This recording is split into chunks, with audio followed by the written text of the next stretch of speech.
You've seen it, growing on your fruit, eating your leftovers,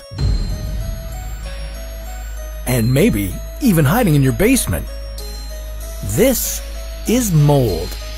It smells bad, it's creepy looking, and even if you don't know much about it, you probably know enough to keep it as far away from your mouth as possible. But what would happen if you ate some without realizing it? What would it do to your body?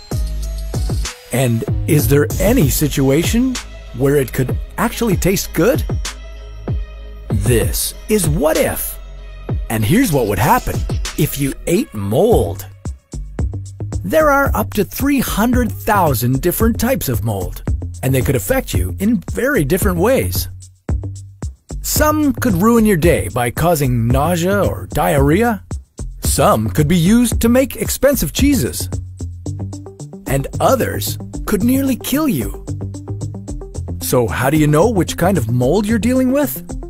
And is it ever okay to just eat around the mold on your food? I'm asking for a friend. Mold is the microscopic fungi you can find living on plants, animals, and even in buildings.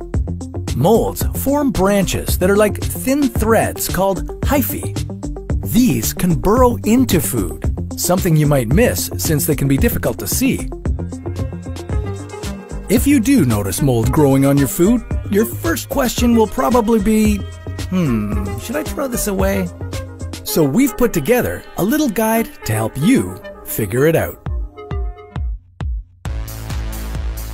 If you find mold on soft foods like yogurts, jams, peaches, or tomatoes, you should throw them out right away. But if you find mold on harder foods like cheese, carrots, or hard salami, it's okay to cut the mold out and eat the rest of your food. Harder, denser foods are more difficult for mold to penetrate, meaning it can't spread inwards as quickly as it can in softer foods.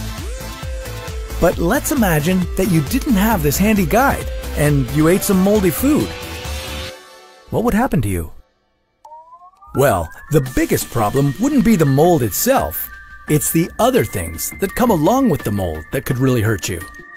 First off, there's the invisible bacteria that can accompany the mold.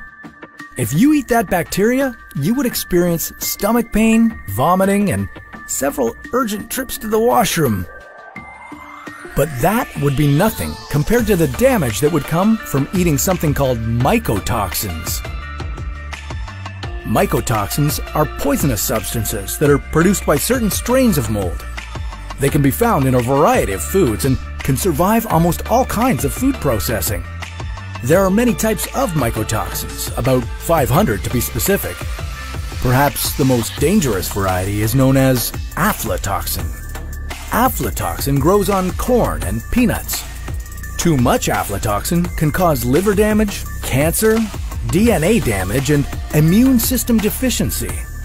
But not all mold is harmful. In fact, some people eat mold on purpose. Take blue cheese, for example. It's produced using the non-toxic blue molds Penicillium roqueforti and Penicillium glaucum.